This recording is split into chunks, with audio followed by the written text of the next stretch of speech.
पूज्यमूलो गुरुपादं ध्यानमूलो गुरुमूर्तिं मंत्रमूलो गुरुवाक्यं मुक्तिर्मूलो गुरुकृपः तस्मै श्रीगुरुवे नमः। ओम श्री गुरु परम पावन गुरुदेवने मायादिरहितने निर्विकार स्वरूपने बद्ध जीवरनु उद्धार गैदवने परम पूज्य ज्योतिर्लिंग गुरुदेवगे नमो नमः। जय मंगलम जय नमः पार्वती पति शिव हर हर महादेव। श्री सद्गुरुनाथ महाराज की जय, सकल साधु संत महाराज की जय। जय जय शिव नमः पार्वती पति शिव हर हर महादेव।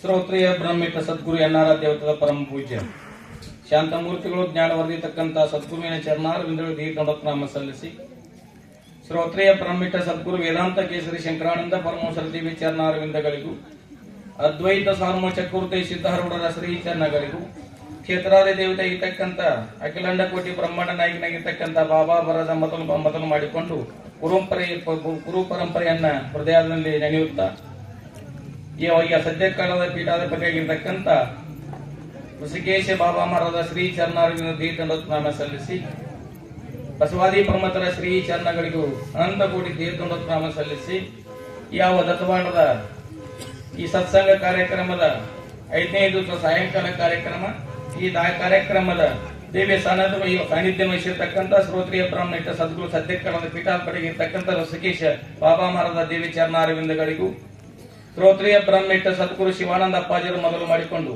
ವೇದಿಕೆಯನ್ನು ಉಪಸ್ಥಿತಕ್ಕಂಥ ಸರ್ವ ಹರಗುರು ಚರಮೂರ್ತಿಗಳ ದಿವ್ಯ ಚರಣಾರವಿಂದಗಳಿಗೂ ದೀರ್ಘನಾಮ ಸಲ್ಲಿಸಿ ಈ ಯಾವ ಪುಣ್ಯಮಯತಕ್ಕಂಥ ಕಾರ್ಯಕ್ರಮದಲ್ಲಿ ಪಾಲ್ಗೊಂಡು ಮಹಾತ್ಮರ ಸಂತರ ಶಿವಿಗಳ ಜ್ಞಾನಿಗಳ ಅನುಭವಿಗಳ ಅಮೃತವಾಣಿಯನ್ನ ಶ್ರವಣ ಮನನ ನಿತ್ಯಾಸನ ಮಾಡಿಕೊಂಡು ಪರಮ ಶ್ರೇಷ್ಠವಾಗಿರ್ತಕ್ಕಂಥ ದುರ್ಲಭವಾಗಿರ್ತಕ್ಕಂಥ ಈ ಮನುಷ್ಯ ಜನ್ಮವನ್ನು ಸಫಲತೆ ಮಾಡಿಕೊಂಡು ಧನ್ಯರಾಗಬೇಕು ಅಂತಕ್ಕಂಥ ಅಭಿಲಾಷೆಯಿಂದ ಕೂಡಿರುವ ಎನ್ನ ಆತ್ಮೀಯ ಸರ್ವ ಶರಣರಿಗೆ ಶರಣಾರ್ಥಿಗಳು ಸಲ್ಲಿಸುತ್ತೇನೆ.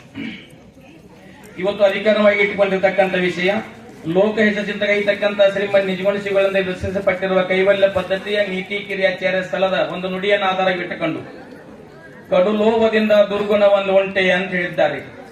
ಬಹಳ ಲೋಭ ಮಾಡುವುದರಿಂದ ಲೋಭವನ್ನ ಮಾಡಿ ಧನವನ್ನ ಗಳಿಸಿಟ್ಟದ್ದಾದ್ರೆ ಅದು ಯಾರಿಗೆ ಆಗ್ತದಪ್ಪ ಅಂದ್ರೆ ಮತ್ತವರು ಪಾಲಾಗಿ ಹೋಗ್ತಕ್ಕಂಥದ್ದಾಗ್ತದೆ. ಅದು ಲೋಭ ಗುಣವನ್ನ ಬಿಟ್ಟು ಇಂತಹ ಸತ್ಕಾರ್ಯಗಳಲ್ಲಿ ದಾನ ಧರ್ಮಾದಿಗಳನ್ನು ಮಾಡಿದ್ದಾದ್ರೆ ಮಾತ್ರ ಆ ಧನಕ್ಕೆ ಅಂದ ಕೆಮ್ಮತ್ತು ಬರ್ತಕ್ಕಂಥದ್ದಾಗ್ತದೆ. ಅದಕ್ಕೆ ಅಕ್ಕಮಾದೇವಿ ಹೇಳಿದ್ದಾಳೆ, ಧನವಿದ್ದು ಫಲವೇನು ದಯವಿಲ್ಲ ದನಕ ಅಂತ ಹೇಳ್ತಾರೆ. ಬಹಳ ಸಂಪತ್ತು ಗಳಿಸಿದ್ದೇನೆ, ಬಹಳ ಆಸ್ತಿ ಐತಿ, ಬಹಳ ಐತಿ, ಆದ್ರೆ ದಾನ ಧರ್ಮಾದಿಗಳನ್ನು ಮಾಡ್ತಕ್ಕಂಥ ಒಂದ ಸದ್ಗುಣ ಇಲ್ಲಾಗಿತ್ತಂದ್ರೆ ಧನ ತಗೊಂಡು ಏನು ಮಾಡೋದಲ್ಲ.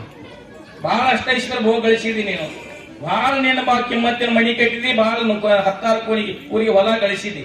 ಆ ಸಹಿತ ಇಂತಹ ಸತ್ಕಾರ್ಯಗಳ ದಾನ ಮಾಡ್ತಕ್ಕಂಥ ಲೋಭದಿಂದ ಗಳಿಸಿಟ್ಟು ಇಟ್ಟು ನೀನೆಲ್ಲ ವ್ಯರ್ಥವಾಗಿ ಏನಪ್ಪಾ ಅಂತಂದ್ರೆ ಅದು ಓದದ್ದಾದ್ರೆ ಯಾರಿಗೆ ಆಗ್ತಿತ್ತಿಲ್ಲ. ಅದು ಹೆಂಗಪ್ಪಾ ಅಂತಂದ್ರೆ ತಾನು ಉಣ್ಣಂಗಿಲ್ಲ, ಮತ್ತೊಬ್ಬರಿಗೆ ಹೆಂಡ್ರ ಮಕ್ಕಳು ತಿನ್ನುಗೂಡಂಗಿಲ್ಲ, ಬಂಧು ಬಳಗ ತಿನ್ನುಗೂಡಂಗಿಲ್ಲ, ಉಣ್ಣದೊಡವೆ ಗಳಿಸಿ ನೆಲದೊಳಗಿರಿಸಿ ಸಣ್ಣಗೆ ಸಾರಣೆ ಮಾಡಿದ ಬಾಳು ಹಾಳು ಅಂತ ಹೇಳಿದ್ದಾರೆ. ತಾನೂ ತಿನ್ನಲಾರ್ದ ಹೆಂಡ್ರ ಮಕ್ಕಳು ತಿನ್ನುಗೂಡಲಾರ್ದ ನೆಲದೊಳಗೆ ಹೋಗೋದಿಟ್ಟು ಮೇಲೆ ಸಾರಣೆ ಮಾಡಿ ಕಸಿದ ಒಂದು ಬಿದ್ದು ಆದಂದ್ರೆ ಯಾರಿಗೆ ರೈತಿಲ್ಲ. ಆದರೆ ಅಂತ ಲೋಭ ಗುಣವನ್ನು ಬಿಟ್ಟು ಏನಪ್ಪಾ ಅಂತಂದ್ರೆ ಇಂಥ ಸತ್ಕಾರ್ಯಗಳಲ್ಲಿ ದಾನ ಧರ್ಮ ಮಾಡ್ತಕ್ಕಂಥ ಒಳ್ಳೆಯ ಗುಣವನ್ನ ಅಂತ ಕಡು ಲೋಭವನ್ನ ಮಾಡಲಾರ್ದ ಏನಪ್ಪಾ ಅಂದ್ರೆ ಇರಬೇಕು, ಲೋಭ ಇರಬೇಕು. ಎಂತ ಇರಬೇಕು? ಸುವಿಚಾರವಾಗಿರ್ತಕ್ಕಂಥ ಲೋಭ ಇರಬೇಕು, ಅಂದ್ರೆ ಒಳ್ಳೆಯದಾಗಿರ್ತಕ್ಕಂಥ ಲೋಭ ಇರಬೇಕು. ಕೆಟ್ಟದಾಗಿರ್ತಕ್ಕಂಥ ಲೋಭ ಇತ್ತಪ್ಪ ಅಂತಂದಾದ್ರೆ ಅದರಲ್ಲಿ ಬಿಟ್ಟು ಹೋಗ್ತಕ್ಕಂಥದ್ದಾಗ್ತದೆ. ಅದಕ್ಕೆ ನಮ್ಗೆ ಗಳಿಸಿರ್ತಕ್ಕಂಥ ಆಸ್ತಿಗೆ ಗಳಿಸಿರ್ತಕ್ಕಂಥ ಕಿಮ್ಮತ್ ಬರಬೇಕಾದ್ರೆ ಇಂಥ ದಾನ ಧರ್ಮಗಳಿಂದ ಮಾಡಬೇಕು, ಪುಣ್ಯ ಕಾರ್ಯಗಳಲ್ಲಿ ದಾನ ಮಾಡಬೇಕು. ಮಾಡಿದ್ದಾದ್ರೆ ಏನಾಗ್ತದ ಅದಕ್ಕೆ ಸಫಲತೆ ಆಗ್ತಕ್ಕಂಥದ್ದಾಗ್ತದ. ಅದಕ್ಕೋಸ್ಕರ ನಾವೆಲ್ಲ ನಾನೇ ಗಳಿಸಿದ್ದೀನಿ ಅಂತಕ್ಕಂಥ ಏನು ಹೆಮ್ಮಿನಿಂದ ಲೋಭದಿಂದ ಕೊಡಿವೆಲ್ಲ ಅದಕ್ಕೆ ಕಡ್ಕೋಡ ಮಡಿವಾಳ ಅಜ್ಜ ಆಡು ಭಾಷೆಗೆ ಹೇಳ್ಯಾನ್ರಿ. ಏನ್ ಹೇಳ್ಯಾನಪ್ಪ ಅಂದ್ರೆ, ಮನೆಯ ಕಟ್ಟಿದೆ ಮಾಳಿಗೆ ಹೋಗೋದು ಬತ್ತು ನಾಳಿಗೆ, ಗೊಂಗಡಿದು ಮಾಡ್ಯಾರ ಜೋಳಿಗೆ ಇಟ್ಟು ಬಂದು ಉಣ್ಣುವರು ಹೋಳಿಗೆ ಅಂತ ಬರ್ದಿತ್ತು. ಆಡು ಭಾಷೆಗೆ ಬರ್ದಿತ್ತು. ಬಹಳ ಗಳಿಸಿದ್ದೀನಿ, ಏನಪ್ಪಾ 5-6 ಮೊದಲು ಮನಿ ಕಟ್ಟೀನಿ, 16 ಗಳಿಸಿದಿಲ್ಲ, ನಾನಾ ಮಾಡಿದೀನಿ ಅಂತ ಹೇಳಿದೀವಿ. ಆದ್ರೆ ಮನಿ ಕಟ್ಟಿರ್ತೀವಿ, ಮನಿ ವಾಸ್ತು ಆಗಂಗಿಲ್ಲ, ಅದಕ್ಕೆ ಮೊದಲು ಬಿದ್ದು ಹೋಗಿರ್ತೀವಿ.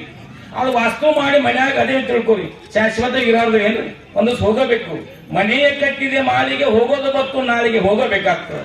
ಜಾತಸ್ಯ ಮರಂ ದ್ರವಂ, ಹುಟ್ಟಿದನ್ನು ಹೋಗಲೇಬೇಕಾಗ್ತದೆ. ಏನಪ್ಪಾ ನಮ್ಮ ಹಿರಿಯ ಬಹಳ ಗಳಿಸ್ಯಾನ, ನಮ್ಮ ಅಪ್ಪ ಬಹಳ ಗಳಿಸ್ಯಾನ ಅಂತ ಹೋಗೋತ್ನಾಗ್ಯಾನ್ರಿ. ಗೊಂಗಡಿದು ಮಾಡ್ಯಾರ ಜೋಳಿಗೆ ಅಂತ ಹೇಳ್ಯಾರ. ಬಂಗಾರ ತೊಟ್ಲ, ಬೆಳ್ಳಿ ತೊಟ್ಲ, ತಾಮ್ರ ತೊಟ್ಲ ಯಾರು ಹೋಗಾರೇನ್ರಿ? ಗೊಂಗಡಿನೂ ಮಾಡ್ಯಾರ ಜೋಳಿಗೆ, ಅದು ಗೊಂಗಡಿ ಹೋಗ್ಯಾವ್ರಿಗೆ. ಹರಕ್ ಚಾದರ ಒಯ್ಗೆ, ಚಾದರಲ್ಲಿ ಬಿಟ್ಟು ಬರೋದೈತಿ, ಹರಕ್ ಚಾದರ ಒಯ್ತಾರ, ಕಂಬಳಿ ಒಯ್ಯಂಗಿಲ್ಲ. ಇಟ್ಟು ಬಂದು ಉಣ್ಣುವರು ಹೋಳಿಗೆ ಅಂತ ಹೇಳಿದ್ರು. ಇಟ್ಟು ಬಂದು ಏನ್ ಮಾಡ್ತಾರೆ? 3ನೇ ದಿವಸಕ್ಕೆ ಯಾರ ಪವನರು ಬೀಗರು ಬಿದ್ರು ಬಂದ್ರೆ ಏನ್ ಮಾಡ್ತಾರಿ? ಹೋಳಿಗೆ ಉಣಿಸ್ತಾರಿಲ್ರಿ. ಏನಂತಾರ ಅದಕ್ರಿ? ಬೆಲ್ಸ ಉಣಿಸೋದು ಅಂತಾರ ನೋಡ್ರಿ. ಮತ್ತೊಂದು ಬೆಲ್ಸ ಉಣಿಸೋದು ಅಂತಾರ್ರಿ. ಮತ್ತೊಂದು ಗ್ರಾಮೀಣ ಭಾಷೆದಾಗ ಮತ್ತೊಂದು ಶಬ್ದ ಐತ್ರಿ. ಏನಂತಾರ್ರಿ? ಕೈಬಾಳ ತೊಳ್ಯಾಕತ್ತಾರ ಅಂತಾರಿಲ್ರಿ. ಯಾಕಂದ್ರಿ ನಮ್ ಹಿರಿಯರು ಅನ್ಕೋತ ಹೊಂಟೀವಿ. ಕೈಬಾಳ ತೊಳೆದು ಯಾಕಂದ್ರಿ 3 ದಿನ ಹತ್ತು ಮೂಗು ಒರ್ಸ್ಕೊಂಡು ಬಾಯಿ ಸೌಳ್ ಆಗಿರ್ತಿದ್, ಅದಕ್ಕೆ ಕೈಬಾಯಿ ತೊಳ್ಯಾಕ್ ಬಂದಿದ್ದ ಕೆಲಸ ಉಣಿಸ್ತಾರ. ಅದಕ್ಕೆ ಅಂದಾರ ಕೈಬಾಯಿ ತೊಳೆದು ಅಂತೇಳಿ. ನಾವೆಂದ್ರೆ ಪವನರು ಒಂದು ಹೋಳಿಗೆ ಉಣಿಸರು ಕೆಲಸ ಉಣಿಸೋದು ಅಂದಿವಿ.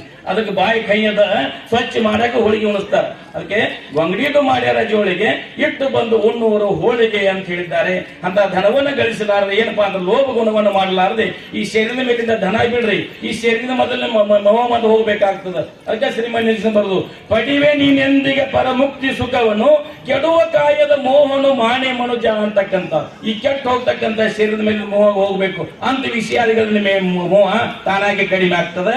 ಅದಕ್ಕೆ ಸೂಚಕ ಹೇಳಿದ ದೌಡು ಮುಗಿಸಂತೇಳಿ ಒಂದು ದೃಷ್ಟ ಅಂತ ಹೇಳಿ ಮುಗಿಸ್ತೀನಿ. ಏನಪ್ಪಾ ಅಂದ್ರೆ ಎಷ್ಟು ಲೋಭ ಮಾಡ್ತೇವಪ್ಪ ಅಂತಂದಾದ್ರೆ ಏನಪ್ಪಾ ಇಬ್ರು ಗಂಡ ಅಂತಿದ್ರಿ, ಗಂಡ ಅಂತ ತಾಯಂದ್ರಿಗೆಲ್ಲ ಬಂಗಾರ ಮೇಲೆ ಭಾಳ ಲೋಭರಿ. ಏನಪ್ಪಾ ಅಂದ್ರೆ ಎಷ್ಟು ಬಂಗಾರ ತಂದ್ರು ಸಹಿತ ಅವ್ರು ಸಾಲಂಗಿಲ್ರಿ. ಹೆಂಗಪ್ಪಾ ಅಂದ್ರೆ ಪರಮಾತ್ಮ ಕೊಟ್ಟಾನ, ಬಾಯಿ ಕೊಟ್ಟಾನ, ಕಣ್ಣು ಕೊಟ್ಟಾನ, ಕಿವಿ ಕೊಟ್ಟಾನ, ಕಾಲು ಕೊಟ್ಟಾನ, ಕೈ ಕೊಟ್ಟಾನ, ಬಾಯಿ ಸೈ ಕೊಟ್ಟಾನ. ಯಾಕೆ ಕೊಟ್ಟಾನ? ಪರಮಾತ್ಮ ನಾಮಸ್ಮರಣೆ ಮಾಡಿ ಕೊಟ್ಟಾನ. ಬಾಯಿ ಪರಮಾತ್ಮ ನಾಮಸ್ಮರಣೆ ಮಾಡಿ ಕೊಟ್ಟಾನ, ಕಣ್ಣು ಮಹಾತ್ಮ ದರ್ಶನ ಮಾಡಿ ಕೊಟ್ಟಾನ, ಕಿವಿ ಯಾಕೆ ಕೊಟ್ಟಾನ? ಪರಮಾತ್ಮ ನಾಮಸ್ಮರಣೆ, ಪರಮಾತ್ಮನ ಅಮೃತವಾಣಿಯನ್ನು ಕೇಳಕ್ ಕೊಟ್ಟಾನ. ನಮ್ಮ ತಾಯಂದ್ರಿ ಬೇರೆ ಕಿವಿ ಯಾಕೆ ಕೊಟ್ಟ ಅಂದ್ರೆ ಆಭರಣ ಹಾಕಕ್ ಅಂತಾರ ಅವ್ರು. ಯಾಕಂದ್ರೆ ಇಲ್ಲಿ ಹಿಡಿದ್ರೆ ಆಭರಣ ಎಷ್ಟು ಬಂದವಪ್ಪ ಅಂದ್ರೆ ಲೆಕ್ಕ ಇಲ್ರವು. ಇಲ್ಲಿ ತಳಗ್ ಹಿಡಿದ್ರೆ ಊರ್ ಆಯ್ತು, ತಾಲೂಕ್ ಆಯ್ತು, ಜಿಲ್ಲಾ ಆಯ್ತು, ರಾಜ್ಯ ಆಯ್ತು, ಮತ್ತೊಂದು ಜಾಗ ದೇಶ ಬರ್ತೈತ್ರಿ. ಸುಮ್ ಇಷ್ಟ ಐತೆ ನಾಟಕ ಮುಗಿಸ್ಯಾರ ಅವ್ರು. ಅದಕ್ಕೆ ಕೊಟ್ಟಿಲ್ಲ ಪರಮಾತ್ಮ, ಬಂಗಾರ ಹಾಕಕ್ ಕೊಟ್ಟಿಲ್ಲ. ಪರಮಾತ್ಮ ಯಾಕೆ ಕೊಟ್ಟ ಅಂದ್ರೆ ಮಹಾತ್ಮರ, ಸಂತರ, ಶಿವಿಗಳ, ಜ್ಞಾನಿಗಳ ಅನುಭವಗಳ ವಚನಗಳನ್ನ ಕೇಳಲಿಕ್ಕೆ ಪರಮಾತ್ಮ ಕಿವಿ ಕೊಟ್ಟಾನ. ಕರ್ಣಂಗಳಿಗೆ ಭೂಷಣ ಮಹಾತ್ಮರ ಅಮೃತವಾನೇ ಭೂಷಣ ಅಂತ ಹೇಳಿದ್ದಾರೆ. ಕೈಗಳಿಗೆ ಭೂಷಣ ದಾನವೇ ಭೂಷಣ ಅಂತ ಹೇಳಿದ್ದಾರೆ. ಅದರಂತ ಹೆಣ್ಮಗಳಿಬ್ರು ಗಂಡ ಅಂತಿದ್ರಿ. ಗಂಡ ಅಂತಿದ್ರು ಏನಾಗಿತ್ತು? ಆ ಹೆಣ್ಮಗಳು ಏನ್ ಮಾಡ್ತು? ಗಂಡ ದಿನ ಪ್ರತಿನಿತ್ಯ ಪೀಡಿಸ್ತಿದ್ರು. ಏನ ಮನ್ಯಾಗ ಬೀಳ್ತಿದ್ರು. ಏನ್ರಿ ನಿನ್ನ ಕಟ್ಕೊಂಡು 15 ವರ್ಷ ಆಯ್ತು, ಒಂದು ಗುಂಜಿ ಬಂಗಾರ ಕಂಡಿನ, ಒಂದು ಗುಂಜಿ ಬಂಗಾರ ಕಂಡಿನ ಅಂತೇಳಿ ದಿನ ಮನ್ಯಾಗ ಬರೋದಕ್ಕೆ ಅವ್ ತನ್ನ ಕಾಯಕ್ಕೆ ಮುಗಿಸೋ ಮನ್ಯಾಗ ಬಂದ ರಾತ್ರಿ ಊಟಕ್ಕೆ ಕೊಂಡೋದಕ್ಕೆ ಹೆಣ್ಮಕ್ಳು ಯಾವಾಗ ಕೇಳ್ಬೇಕು ಅಂತ ಗೊತ್ತೈತಿ, ಸೂತ್ರ ಗೊತ್ತೈತಿ ಅವ್ರಿಗೆ. ಯಾವಾಗ ಕೇಳ್ತಾರ್ರಿ? ರಾತ್ರಿ ಊಟಕ್ಕೆ ಗೊತ್ತಿರಬೇಕು, ಎಡಿ ನೀಡಿರ್ಬೇಕು, ತುತ್ತು ನುಡಿದಿರ್ಬೇಕು, ತುತ್ತು ಹಿಂಗ್ ಮ್ಯಾಲೆ ಬೈತಿರ್ಬೇಕು ರೀ. 15 ವರ್ಷದ್ದು ಒಂದು ಗುಂಜಿ ಬಂಗಾರ ಕಂಡಿನ, ಆ ತುತ್ತು ಒಳಗೆ ಹೋಗ್ಬೇಕು, ತಳಗಿಡಬೇಕು. ಹಂಗ ಕೇಳ್ತಾರ ಅವ್ರ, ಸೂತ್ರ ಗೊತ್ತೈತಿ ಅವ್ರಿಗೆ. ಹಂಗ ಏನ 15 ವರ್ಷ ನಿನ್ನ ಕಟ್ಕೊಂಡು ಒಂದು ಬಂಗಾರ ಕಂಡಿನ, ಒಂದು ಬಂಗಾರ ಕಂಡಿನ ಅಂತಿದ್ರು. ಹಂಗ ಹೂ ಅಂತಿದ್ರು, ಚಂಡಿಗೆ ಊಟ ಮಾಡ್ತಿದ್ರು, ತನ್ನ ಕಾಯಕ್ಕೆ ಹೋಗ್ತಿದ್ದ. ಅಂತ ಏನಾಯ್ತು, ಒಂದ್ ದಿವಸ ಲಗ್ನ ಆಗಿ 16 ವರ್ಷ, 16 ಪ್ರಾರಂಭವಾಗಿತ್ತು. ಮತ್ತೆ ಗಂಡ ಮನ್ಯಾಗ ಬಂದು ಊಟ ಕೂತಿದ್ದ. ನಿಮ್ಮ ಕಟ್ಕೊಂಡು 15 ಮುಗಿದು 16 ಸಲ ಒಂದು ಬಂಗಾರ ಕಂಡಿನ ಅಂದ್ರು ಕೂಡಲೇ ಇದು ತಲೆ ಬೇಪಾಮಾಗಿದ್ದು. ದಿನ ಕೇಳಿ ಮನಿಗೆ ಬರ್ಬೇಕಾದ್ರೆ ಇದು ದತ್ತು ಅಂತಿದ್ರು. ಮನ್ಯಾಗ ಬಂದ್ರೆ ಬಂಗಾರ ಅಣಗಿತ್ತು. ಹಂಗ 15 ಚಲೋದು ಒಂದು ಬಂಗಾರ ಕಂಡಿನ ಅಂತಂದ್ರು. ಇವು ತಲೆ ಕೆಟ್ಟಿದ್ದು ಅಂದ, ನಿನ್ನ ಬಂಗಾರ ಎಷ್ಟು ಬೇಕಾಗಿತಿ ಅಂದ್ರು. ಎಷ್ಟು ಬೇಕಾಗಿತಿ ಅಂದ ಕೂಡಲೇ ತಾಯಿ ಅಂದಳು, ಎಂತಂದಳು, ನನ್ನ ಕೊಳ್ಳ ಮನೆಯವಂಗ ಅಂದಳ. ಹೆಂಗಿದ್ರಿ ಒಯ್ತೇನ್ರಿ? ರಿಕ್ಷಾದಾಗ ಹೋದ್ರೆ ಮುಂದಿನ ಗಾಲಿ ಹೇಳ್ತಿದ್ರಿ, ಹಿಡಿದಿರ್ಲ? ರಿಕ್ಷಾದಾಗ ಹೋದ್ರೆ ಮುಂದಿನ ಗಾಲಿ ಹೇಳ್ತಿದ್ದು. ಹಂಗಿದ್ರು ಅಕ್ಕಿ ಕೊಳ್ಳ ಮನೆಯವಂಗ ನಾ ಬಂಗಾರ ಮಾಡಿಸ್ಬೇಕಾದ್ರೆ ನಾನು ಇದ್ದ ಅಕ್ಕಿ 100 ಸಲ ಮಾಡಿದ್ರು ತೀರಂಗಿಲ್ಲ ಅಂದು ಹಂಗಾದ ಚಿಂತೆಗೆ ಏನ್ ಮಾಡ್ತಿದ್ದ ಅವ್ ಶಾಣೆ ಇದ್ದ. ಗಂಡ ಏನದ ಪತ್ತಾರ ದೋಸ್ತಿ ಮೇಲೆ ಪತ್ತಾರ ಬಹಳ ಶಾಣೆ ಇದ್ದ. ದಿನ ಕಾಯಕ ಮಾಡ್ತಿದ್ದ. ಬೆಳಿಗ್ಗೆ ಸಾಯಂಕಾಲ 4 ಗಂಟೆಗೆ ಪತ್ತಾರ ಅಂಗಡಿಯಾಗ ಕುಂತಿದ್ದ. ಹೋಗಿ ಪತ್ತಾರ ಅಂಗಡಿ ದಿನ ಹೋಗಿ ಕೊಂಡತಿದ್ದ. ಅದು ಕೊಳ್ಳ ಮನೆ ಬಂಗಾರ ಅಂತ ಅಂತೇಳಿ ಹೆಂಚಿ ಅದ ಚಿಂತೆ ಹೋಗಿ ಪತ್ತಾರ ಅಂಗಡಿಯಾಗ ಕೊಟ್ಟಿದ್ದ. ಪತ್ತಾರ ಏನ್ ಮಾಡ್ತಾ ದಿನ ಚಾ ತರಿಸಿದ, ಚಾ ಕುಡ್ತಿದ್ದ ಅಂತ ಸುಖ ದುಃಖ ಹಂಚ್ಕೊತಿದ್ದ. ಸಪ್ಪು ಮೂತಿ ಮಾಡಿ ಕೂತಿದ್ದ. ಏನು ಮಾತಾಡವಲ್ಲ, ಚಾ ತಂದು ಕುಡಿವಲ್ಲ. ಯಾಕೋ ಇದ್ಯಾಕೆ ಮಾತಾಡ್ಬಿಟ್ಟು ಗಂಡ ಅಂತ ಜಗಳ ನಾ ಗಂಡ ಹ್ಯಾಂತಿ ಬಂಗಾರ ತಿಳ್ಕೊ ಅಂದು.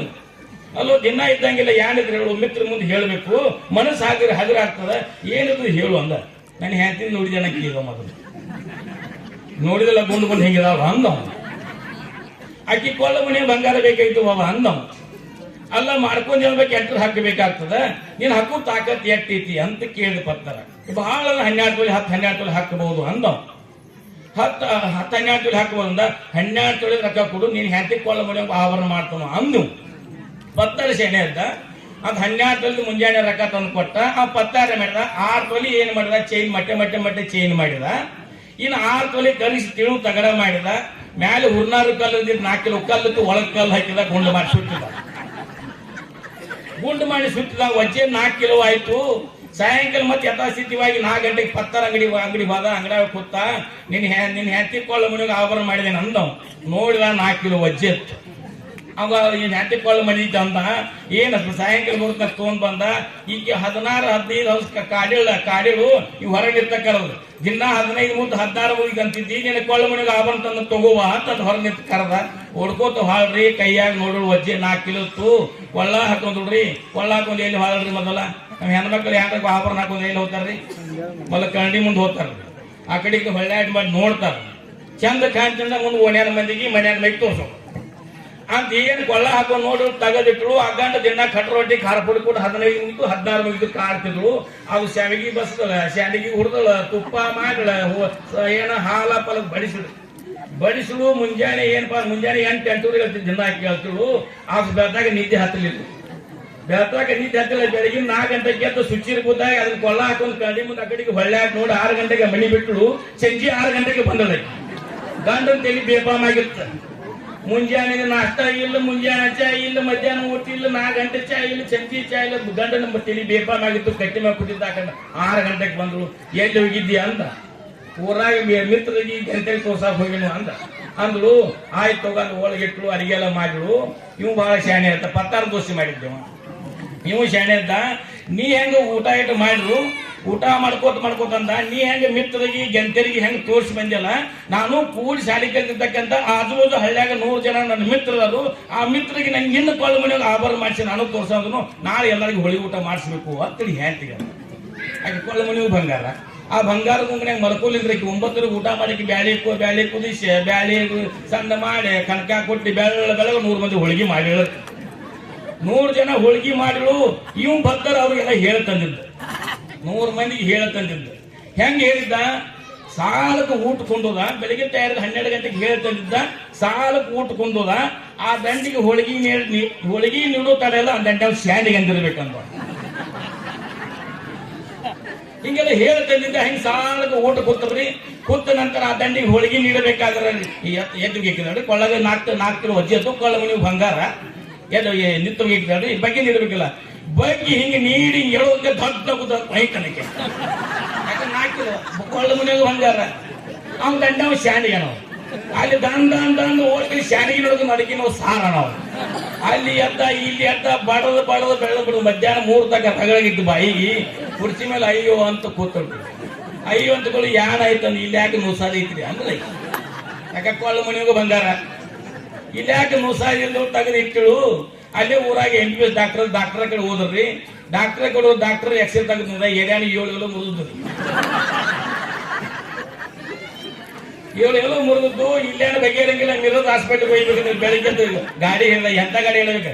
ರಿಕ್ಷಾ ಆದ್ರೆ ನಡೆಯಂಗಿಲ್ಲ. ಮುಂದಿನ ಗಾಡಿ ಅಥವಾ ಕ್ರೂಸರ್ ಹೇಳ್ಬೇಕು. ಆಕಿ ಕ್ರೂಸರ್ ಹೇಳಿದ. ಕ್ರೂಸರ್ ಒಳಗೆ ಸೀಟ ಒಳಗೆ ತುರುಕಿದ. ಈಕಿನ 16 ವರ್ಷಕ್ಕಾಗಿ ಈಕಿ ನಾವು ನೋಡಬೇಕಂತ ಒಳಗೆ ಬಂದ್ ರೊಕ್ಕ ತರಕ್ ಹೋದಂಗ್ ಮಾಡಿದ. ಬಂದ್ ರೊಕ್ಕ ತಗೊಂಡ್ ಬಂದ ಕಿಟಕಿಯಾಗಂದ ನಿನಗೆ ಬಂಗಾರ ಬೇಕಂತ. ಅವಿಶ್ವ ನಿನ್ನ ಬಂಗಾರ ಬೇಡ ಬಾಬಾ ಅಂದ್ರೆ ಆಕೆ 7 ಬರ್ದಿದ್ದು. ಒಳ್ಳೆ ಮನೆಗೂ ಬಂಗಾರ. ಹಂಗ ಏನಪ್ಪಾ ಅಂದ್ರೆ ನಶ್ವರವಾಗಿರ್ತಕ್ಕಂಥ ಬಿಟ್ಟು ಹೋಗ್ತಕ್ಕಂಥ ಬಂಗಾರ ಮೇಲಿನ ಆಸೆ ಬಿಟ್ಟ ಬಾಬಾ ಮಾರದ್ ಕೊಡ್ತಕ್ಕಂಥ ಅಂಗಾರ ಮೇಲೆ ಮನಸ್ಸಿಟ್ಟಂತಾದ್ರೆ ನಮ್ಮ ಬದುಕು ಬಂಗಾರ ಆಗ್ತಕ್ಕಂಥದ್ದಾಗ್ತದೆ. ಬದುಕು ಬಂಗಾರ ಆಗ್ತಕ್ಕಂಥದ್ದಾಗ್ತದೆ. ನಶ್ವರವಾಗಿರ್ತಕ್ಕಂಥ ಬಂಗಾರ ಮೇಲೆ ಹೋಗಿ ಇದ ಕಡು ಲೋಭಾಗಿರ್ತಕ್ಕಂಥದ್ದು. ಇದು ಅದು ಗಳಿಸ್ಬೇಕು. ಗಳಿಸಿ ಏನ್ ಮಾಡೋದಪ್ಪ? ಎಲ್ಲ ಇರುವಾಗೆ ನಲ್ಲ ನಂದು ಚಂದ ಅಂತಾರೆ ಎಲ್ಲರೂ. ಅದಕ್ಕೆ ಹೇಳ್ತಾರೆ ಶರಣ ಬರ್ದ ಅನ್ನವು ತನ್ನಲ್ಲಿ ಇರುವ ತನಕ ಎಲ್ಲರೂ ನನ್ನವರನ್ನುವರು, ಅನ್ನವು ತನ್ನಲ್ಲಿ ತೀರಿದ ಮರುದನ ನನ್ನವರನ್ನುವರು ಯಾರಿಲ್ಲ ಅಂತ ಹೇಳ್ತಾರೆ. ಕಡು ಲೋಭವನ್ನು ಮಾಡಲಾರೆ. ಇಂತಹ ಸತ್ಸಂಗದಲ್ಲಿ ದಾನ ಧರ್ಮಾದಿನ ಮಾಡಿಕೊಂಡು ಪುಣ್ಯ ಪ್ರಾಪ್ತಿ ಮಾಡಿಕೊಂಡು ನಮ್ಮ ಜನ್ಮವನ್ನು ಸಾರ್ಥಕತೆ ಮಾಡಿಕೊಂಡು ನಾವು ನೀವು ಧನ್ಯರಾಗುವಂತಕ್ಕಂಥ ಮಾತನ್ನು ಹೇಳ್ತಾ ಅಂತ ಸದ್ಬುದ್ಧಿ ಸದ್ವಿಚಾರ ಸದ್ಗುರುನಾಥ ನಮ್ಮ ನಿಮ್ಮಲ್ಲಿ ಕೊಟ್ಟು ನಮ್ಮ ನಿಮ್ಮ ರಕ್ಷಣೆ ಮಾಡ್ತಕ್ಕಂಥ ಬೇಡಿಕೊಳ್ಳುತ್ತಾ ಏನು ತೊದಲು ಹಾಗೂ ಶಿವನ ಶ್ರೀಗಳ ದಿವ್ಯ ಚರಣಾರವಿಂದ ಅರ್ಪಿಸಿ ನನ್ನೆಡೆ ವಾಕ್ಯ ಮಾಡ್ತೀನಿ. ಓಂ